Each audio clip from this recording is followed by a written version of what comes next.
నా ఛానల్ని ఆదరిస్తున్న మీ అందరికీ శుభోదయం. ఈరోజు మన పాఠం పల్లెటూరి పిల్లగాడ. పల్లెటూళ్ళల్లో ఉన్న చిన్న పిల్లల గురించిన కష్టాలు, పేద పిల్లల గురించిన కష్టాలే ఈ పాఠంలో చెప్పబడింది. మరి రచయిత ఎవరు అని అంటే సుద్దాల హనుమంతు. కవి పరిచయం. కవి సుద్దాల హనుమంతు కాలం 1910లో పుట్టాడు, 82లో చనిపోయాడు. అంటే ఒక 72 సంవత్సరాలు జీవించి ఉన్నాడు. ఆయన చనిపోయి కూడా ఇప్పటికి ఎన్ని సంవత్సరాలు అంటే 44 సంవత్సరాలు, 44 ఇయర్స్ బిఫోర్ ఈయన రచనలు చేసింది. మరి ఆయన ప్రాంతం ఎక్కడ అంటే యాదాద్రి భువనగిరి జిల్లా పాలడుగు గ్రామంలో జన్మించాడు. తెలంగాణ ప్రాంతానికి చెందిన కవి. మరి ఆయన గొప్ప కళాకారుడు. రకరకాల కళారూపాలలో ప్రజలకి చైతన్యాన్ని కలిగించిండు. ఆ రోజుల్లో ఒక 100 సంవత్సరాల క్రితము మనకు ఏదైనా ఒక విషయాన్ని చెప్పాలి అంటే మాటలతో చెప్తే కొంతవరకే గుర్తుంటుంది, పాట ద్వారా చెప్తే ఎక్కువ గుర్తుంటుంది. కాబట్టి ఆయన ప్రజలలో చైతన్యం కలిగించడానికి, చైతన్యము అంటే మేల్కొల్పడము అంటే నిద్రపోయినోడిని లేపితే తెల్లారిందంటే వాడు పనులు ఎట్లా చేసుకుంటాడో అజ్ఞానంలో ఉన్న ప్రజలని మేల్కొల్పడం అని అర్థం. ఇక్కడ చైతన్యం అంటే ప్రజలకి ఆయన చెప్పాలనుకున్న విషయాన్ని ఏ రూపాలలో అంటే బుర్రకథ రూపంలో, గొల్ల శుద్ధుల రూపంలో, పిట్టల ద్వారా, యక్షగానము, ఇలాంటి రకరకాల పద్ధతుల ద్వారా, ప్రక్రియల ద్వారా ప్రజలకి విషయాన్ని చెప్పాలనుకున్నాడు. ఎందుకంటే అప్పుడు ఇవన్నీ లేవు కదా, టీవీ, ఫోను, కెమెరా, వీడియో. ఇప్పుడు నేను చెప్తున్నా మీ అందరికీ అందుతుంది. కానీ ఆ రోజుల్లో ఆయన చెప్తే ఎట్లా అందేది? పేపర్ ద్వారా మాత్రమే అందేది, తర్వాత పాటల రూపంలో అందేది. ఇంకా సుద్దాల హనుమంతు గారి రచన సరళంగా ఉంటుంది. సరళంగా అంటే అందరికీ అర్థమయ్యే విధంగా, సులభంగా అని అర్థం. ఆయన పదాలు చూస్తే ఏ డిక్షనరీ చూడాల్సిన పని లేదు, మనం మాట్లాడుకున్నట్టుగానే ఉంటున్నాయి ఆయన మాటలు. ఇప్పుడు ప్రవేశిక. పల్లెల్లో నివసించే కొందరు బీద పిల్లలు సరైన తిండి లేక బడికి పోకుండా పశువులను కాస్తున్నారు. అడవుల్లో తిరుగుతూ అడవి జంతువులతో, కీటకాలతో అపాయాలను ఎదుర్కొంటున్నారు. చాలని జీతం తీసుకుంటూ యజమానుల వేధింపులను భరిస్తున్నారు. బడికి పోయే తమ ఈడు పిల్లలను చూస్తూ ఎంతో బాధకు లోనవుతున్నారు. అటువంటి వాళ్ళ జీవితం ఎట్లా ఉంటుందో ఈ పాటలో చూద్దాం. పేద పిల్లలు పనులలోకి, అడవుల దగ్గరికి, జంతువులతోనే వాళ్ళు ఉండాల్సి వస్తుంది, పనులు చేయాల్సి వస్తుంది. కీటకాలతో కూడా ప్రమాదం ఉన్నప్పటికీ ఈ పేద పిల్లలు కదా, వాళ్ళకి ఆస్తి డబ్బులు ఏమి లేవు కాబట్టి చదువుకునే అవకాశం లేదు, పని చేస్తేనే రోజు గడుస్తుంది. మరి అలాంటి పిల్లలు ఏ విధమైన కష్టాలు పడుతున్నారు, తనంత వాళ్ళు బడికి వెళ్ళే పిల్లలను చూస్తూ ఈ బడికి పోని పిల్లలు ఏ విధంగా ఆలోచిస్తున్నారు, ఏ విధంగా కష్టపడుతున్నారో ఈ పాటలో చెప్పాడు. పాఠం చూడండి, పాఠంలోకి రండి. పాఠము పాట రూపంలో ఉంది. నాకు వచ్చిన విధంగా కొంచెం ప్రయత్నం అయితే చేస్తాను. చూడండి. పల్లెటూరి పిల్లగాడ పసలగాసే మునగాడ, పాలు మరచి ఎన్నాళ్ళయిందో, ఓ పాలపు కలాజితగాడ, కొలువు కుదిరి ఎన్నాళ్ళయిందో, కొలువు కుదిరి ఎన్నాళ్ళయిందో, చాలని చెంపులంగి సగము ఖాళీ చల్లగాలి, గోనె చెంపు కొప్పెర పెట్టావా, ఓ పాలపు గలాజితగాడా, చిల్లులెన్నో లెక్క పెట్టావా, చిల్లులెన్నో లెక్క పెట్టావా, తాటి జగ్గల కాలి జోడు, తప్పటడుగుల నడక తీరు, బాటతో పని లేకుండా ఎందా, ఓ పాలపు గలాజితగాడా, చేతి కర్రే తోడైపోయిందా, చేతి కర్రే తోడైపోయిందా, గుంపు ధరలే వంపులోకి కూరుచున్నవు గుండు మీద, దొడ్డికి వేదొరవైపోయావా, ఓ పాలపు గలాజితగాడా, దొంగ గొడ్ల నట్టగించేవా, దొంగ గొడ్ల నట్టగించేవా, కాలువై కన్నీరుగార కళ్ళపై రెండు చేతులాడా వెక్కి వెక్కి ఏడ్చుచున్నావా, ఓ పాలబుగ్గల జీతగాడా ఎవరేమన్నారో చెప్పేవా, ఎవరేమన్నావో చెప్పేవా, పెందలాడా అమ్మ నీకు పెట్టలేదా సర్దికూడు, ఆకలిగొని అడలుచున్నావా, ఓ పాలబుగ్గల జీతగాడా అడవి తిరిగి అలసిపోయావా, అడవి తిరిగి అలసిపోయావా, ఆకుతేళ్ళు కందిరీగలు అడవిలో గల కీటకాదులు నీకేమైనా కాటు వేశాయా, ఓ పాలబుగ్గల జీతగాడా నిజము దాచక నాతో చెప్పేవా, నిజము దాచక నాతో చెప్పేవా, మాయదారి ఆవుదూడలు మాటి మాటికి కంచె దుంకి పంట చేలు పాడు చేశాయా, ఓ పాలబుగ్గల జీతగాడా పాలికాపు నిన్నే కొట్టాడా, పాలికాపు నిన్నే కొట్టాడా, నీకు జీతం నెలకు కొంచెం తాలువరి పిడి కల్దిగాసం కొలువగా సేరు తక్కువ వచ్చిందా, ఓ పాలబుగ్గల జీతగాడా తలుచుకుంటే దుఃఖం వచ్చిందా, తలుచుకుంటే దుఃఖం వచ్చిందా, పాఠశాల ముందు చేరి తోటి బాలుర తొంగి చూసి ఏటికోయి వెలవెలపోతావు, ఓ పాలబుగ్గల జీతగాడా వెలుగులేని జీవితం అంటావా, వెలుగులేని జీవితం అంటావా. పాఠం యొక్క అర్థం చూద్దాం. పాటను విన్నారు కదా, పాట చాలా బాధగా అనిపించింది నాకైతే. సరే చూద్దాం ఏమంటున్నాడు. ఫస్ట్ చరణంలో పల్లెటూరి పిల్లగాడ పసలగాసే మనగాడ పాలు మరచి ఎన్నాళ్ళయ్యిందో ఓ పాలబుగ్గల జీతగాడ కొలువు కుదిరి ఎన్నాళ్ళయ్యిందో అంటున్నాడు. అంటే కొలువు అంటే ఉద్యోగము, జాబు, పనిలో ఏదైనా సరే పనిలో. మరి పల్లెటూరి పిల్లగాడ ఓ పల్లెటూరి పిల్లవాడ నువ్వు పాలు మరిచి ఎన్నాళ్ళయిందో పసలగాసే మొనగాడ. మొనగాడు అంటే ఒక పెద్దవాళ్ళు పెద్దగా అయినట్టు అని అర్థం. మరి పల్లెటూరు పిల్లగాడ నువ్వు పసలగాసే మొనగాడ అంటే నువ్వు పెద్దగా అయినావు, కానీ నిన్ను చూస్తే ఎట్లా ఉన్నావు నువ్వు? పాలు మరచి ఎన్నాళ్ళయిందో ఓ పాల బుగ్గల జీతగాడ అంటుండు. అంటే పాలు తాగడం బంద్ చేసి ఎన్నేళ్ళు అయిందో అంటే చిన్నపిల్లగాడు. అప్పట్లో పాలు 5-6 సంవత్సరాల వరకు అమ్మ దగ్గర తాగేవాళ్ళు. ఇప్పుడు ఇస్తే ఇస్తున్నారు, లేకపోతే 1-2 సంవత్సరాలు 1 సంవత్సరం ఇస్తున్నారు. కానీ ఆ రోజులలో 5 సంవత్సరాల దాకా తాగేటోడు.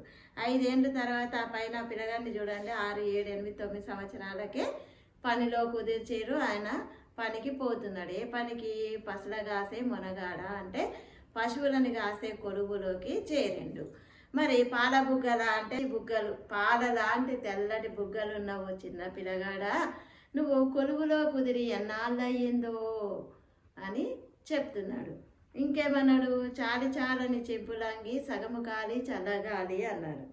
అంటే ఆయన వేసుకున్న అంగి కూడా ఎట్లా ఉంది మనకి పిక్చర్లో? చినిగిపోయిన అంగి వేసుకున్నాడు ఆ బాలుడు. చూడండి, చినిగిపోయిన అంగి వేసుకొని పశువుల దగ్గరికి పోతుండు. ఆ చినిగిన చెంపుల నుండి సగం సగము గాలి లోపలికే వస్తుంది, చల్లగాలి అని చెప్తున్నాడు. ఇంకా గోనె చెంపు కొప్పెర పెట్టావా పాలబుగ్గల జీతగాడ, దానికి చిల్లులెన్నో లెక్క పెట్టావా అంటే గోనె సంచి. ఇప్పుడు చూడండి, అన్ని ప్లాస్టిక్ బస్తాలు వస్తున్నాయి. ఊర్లలోకి వెళ్తే వడ్ల బస్తాలు చూస్తే కనిపిస్తాయి, గోనె బస్తాలు ఉంటాయి. అవి వేసుకుంటే చలికి వెచ్చగా ఉంటుంది, వాన నీళ్ళు జారిపోతాయి దాంట్లో. అప్పట్లో ఇంకా అదే అన్నట్టు. ఆ బాబు వేసుకున్నాడు కదా, అది మీరు ఊర్లలోకి వెళ్తేనే ఈ బస్తాలు ఇలాంటివి కనిపిస్తాయి. ఆ గోనె సంచిని కొప్పెర అంటే ఒక భాగాన్ని ఇట్లా లోపలికి అని పెడితే ఇట్లా వాన కవర్ ఉంటుంది కదా, అట్లా వేసుకోవడానికి వీలుగా అవుతుంది. దాన్ని కొప్పెర లోపల ఇట్లా ముడిలాగా పెడతారు, వెనకకి జరిపితే పోతుంది లోపలికి. మరి ఆ గోనె సంచిని కొప్పెర పెట్టుకున్నావు, చిరిగిపోయిన అంగీలు వేసుకున్నావు కదా, అందుకెళ్ళి గాలి వస్తుంది పాపం. ఆ చిల్లులు ఎప్పుడైనా నీ అంగికి పడ్డ రంధ్రాలు ఎప్పుడైనా లెక్క పెట్టుకున్నావా అంటే లెక్క లేనని చిరుగుళ్ళు ఉన్నాయి ఆయన అంగికి అని అర్థం. షర్టుకి చాలా చిరుగుళ్ళు ఉన్నాయి అని అర్థం. మూడవది, తాటి జగ్గల కాలిజోడు తప్పటడుగుల నడక తీరు బాటతో పని లేకుండా అయిందా ఓ పాలబుగ్గల జీతగాడ, చేతికర్రే తోడైపోయిందా. పాలబుగ్గల జీతగాడ అంటే మంచి చిన్న చిన్న నున్నటి బుగ్గలు ఉన్నోడా ఓ జీతగాడ అని పిలుస్తున్నాడు. మరి తాటి మట్టలు, తాటి కొమ్మలను కొట్టేసినప్పుడు చూడండి మట్టలు, వాటిని కొబ్బరి మట్టలు తాటి మట్టలు అని పిలుస్తుంటారు కదా, కొబ్బరి చెట్టు కొమ్మలు తాటి చెట్టు కొమ్మలు. ఆ కొమ్మల మట్టలతో తయారు చేసిన చెప్పులు, అదే గట్టిగా ఉంటుంది, దాన్ని ఇట్లా చక్కగా చెక్కి దానికి ఒక తాళ్ళు కట్టి అప్పట్లో వేసుకునేది. మరి ఆ తాటి జగ్గలతో వేసుకున్న కాళ్ళ జోడు చెప్పులతో నీకు బాటతో పని కూడా లేకుండా అయ్యిందా అంటే ఇంకా నాకు బాధ వేసుకున్నాడు కదా, ఇంకా బాటతో పని ఏమి లేకుండా అయిపోయింది. నువ్వు మరి ఆ చెప్పులు వేసుకుంటే, మనం ఇప్పుడు వేసుకునే ఈ చెప్పులేమో కంఫర్ట్గా ఉంటే మంచిగా అడుగులు వేస్తాం. మరి ఆయన చెక్కతో ఏదో తాళ్ళు కట్టి చేసుకునే చెప్పులతో తప్పటడుగుల నడక తీరు. తప్పటడుగులు అంటే 1వ సంవత్సరంలో ఉన్నప్పుడు పిల్లలు వేస్తూ ఉంటారు చూడండి అడుగులు, ఒక అడుగు వేస్తాడు కింద పడతాడు మళ్ళీ అడుగేస్తాడు, అది వాటిని తప్పటడుగులు అంటారు. ఇప్పుడు ఈయన కూడా ఈ సరైన చెప్పుల జోడు లేకుండా ఉండడం వల్ల తాటి చెక్కలతో వేసుకున్నాడు కాబట్టి కింద మీద పడుతూ నడుస్తున్నాడు. ఇంకా ఆయనకు బాటతో పని లేకుండా అయ్యింది అని చెప్తున్నాడు. నీకు ఇంకా చేతికర్రే సాయంగా ఉందా, తోడై నిలిచిందా. ఇక ఇక్కడ ఏం లే, కింద పడడానికి వస్తేటప్పుడు ఈ చేతిలో ఉన్న కర్రనే ఆయనకి సహాయంగా ఉంటుంది అని 3వ పద్యం.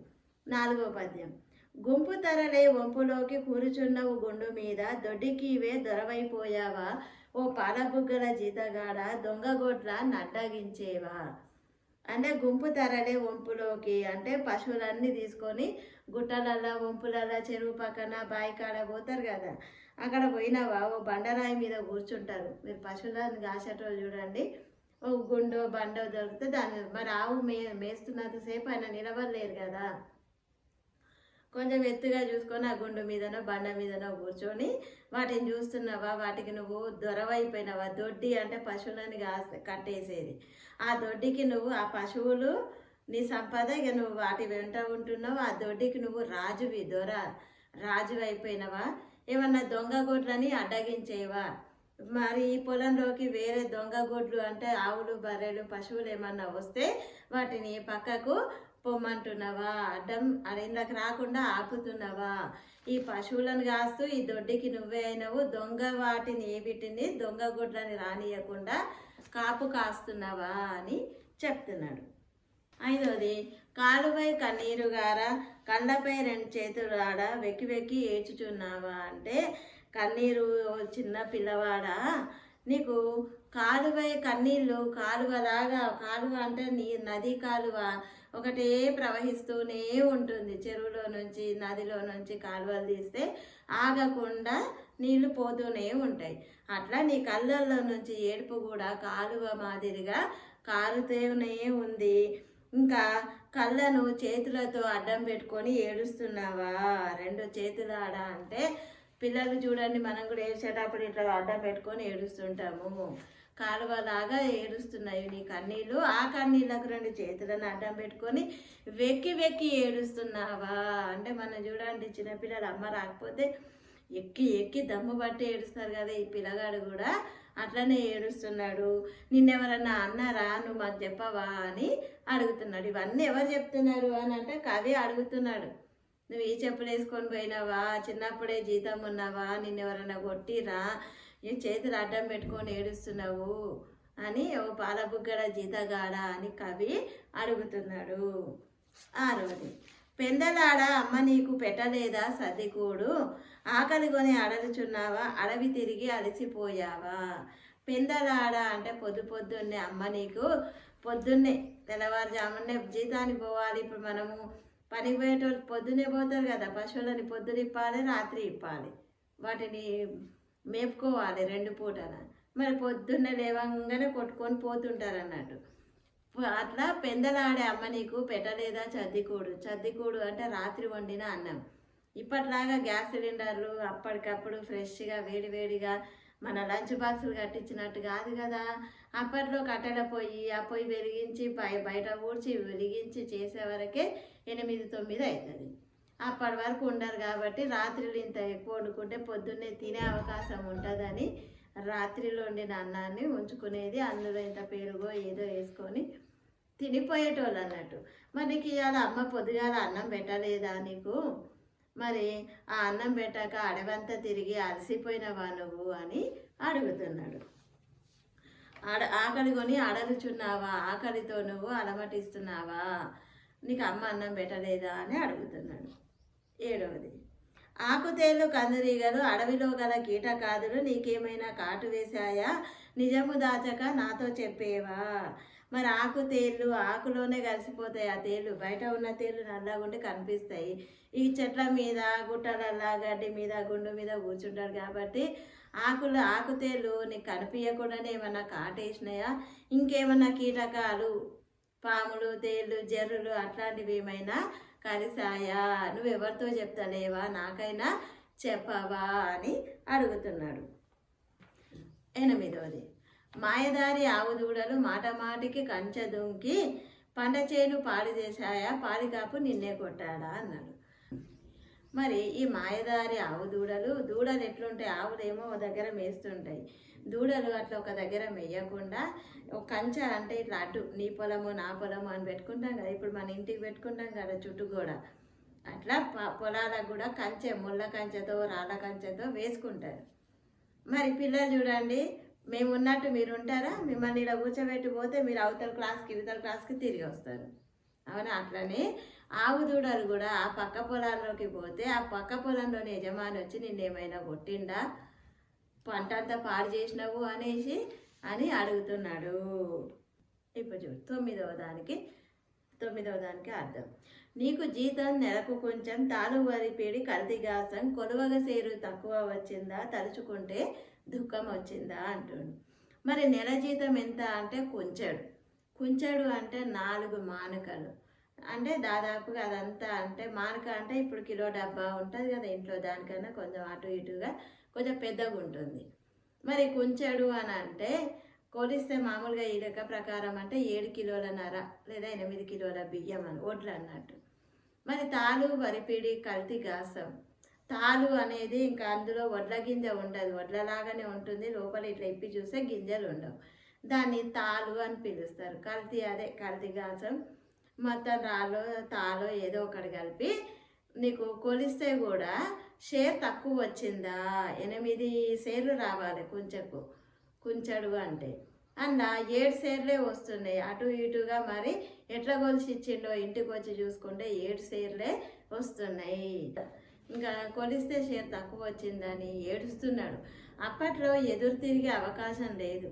దొరాలు పటేలు ఏం చెప్తే, ధనవంతుడు ఏం చెప్తే పేదోడు అదే చేయాలి, తిరిగి నాకు ఇంత రాలే అనడానికి అవకాశం లేదు. ఇప్పుడు మనం మాట్లాడిన దానికన్నా తక్కువ జీతము కూలో ఇస్తే వాడికి ఇప్పుడు పోయి ఒక 4గురిని తీసుకొస్తాడు, నా కూలి తక్కువ ఎట్లా ఇచ్చినావు, నా జీతం తక్కువ ఎట్లా అయిందని కోర్టు కూడా పోతారు. ఇప్పుడు అన్ని అవకాశాలు ఉన్నాయి. ఆ రోజుల్లో ఏడవడం తప్ప ఎదురు తిరిగే అవకాశము లేని కాలం అది. 10వది, పాఠశాల ముందు చేరి తోటి బాలుర తొంగి చూసి ఏటికోయి వెలవెలబోతావా, వెలుగులేని జీవితం అంటావా. పాఠశాల కా నుండి పోతున్నాడు ఈయన బర్రెను కొట్టుకొని. ఆ బర్రకాడికి పోయేటప్పుడు ఆ పాఠశాలను చూసే వరకు ఏమైందంట, తోటి బాలురు తొంగి చూసి అంటే తోటి పిల్లలని అట్లా తొంగి చూసి, అయ్యో వాళ్ళంతా బడికి పోయారు, నేనేమో బర్రెల దగ్గర పోతున్నా అని నువ్వు ఏటికోయి వెలవెలబోయావా. ఏరు అంటే నది, చెరువు. ఆ నది కాడ బర్రెలని బాగా నీళ్లు లేని దగ్గర కూడా తీసుకపోరు, గడ్డి నీళ్లు ఉన్న దగ్గరనే తీసుకపోయి కాస్తారు. కాబట్టి ఆ ఏరు చెరువు దగ్గరికి పోయి బాగా నది దగ్గరికి పోయి ఏడుస్తున్నావా, వెలవెలబోతావు అంటే బాధపడతా వాళ్ళందరినీ చూసి ఏటికి పోయి ఏడుస్తున్నావా, నీ జీవితంలో వెలుగంటూ లేదు, వెలుగు లేని జీవితం అంటావా, నా జీవితంలో వెలుగే లేదు అని బాధపడుతున్నావా అని చెప్తున్నాడు. మరి ఇప్పుడు అప్పట్లోనేమో చదువు లేక బాధపడ్డారు చిన్నపిల్లలంతా పిల్లలు. ఇప్పుడు చదువుకోలేక బాధపడుతున్నారు, ఎందుకంటే చదువులు ఎక్కువైనాయి కదరా. ఇన్ని పుస్తకాలు, ఇన్ని హోంవర్కులు, దాంట్లోనే హ్యాండ్ రైటింగ్లని అదని ఇదని ఒక 20-30 పుస్తకాలు వేసి బ్యాగ్ని 100 కిలోల బ్యాగ్ మన వెనకాల కడుతుంటే వద్దురా బాబు ఈ చదువులనేమో ఇప్పటి పిల్లలు ఏడుస్తున్నారు. అప్పటి పిల్లలకి చదువే లేక వాళ్ళు చదువుకోలేక మనము ఏడుస్తున్నాం. నా పాఠం కనుక మీకు నచ్చినట్లయితే లైక్ చేయండి, షేర్ చేయండి, సబ్స్క్రైబ్ చేయడం మాత్రం మర్చిపోకండి. మరిన్ని పాఠాలతో మళ్ళీ కలుద్దాం.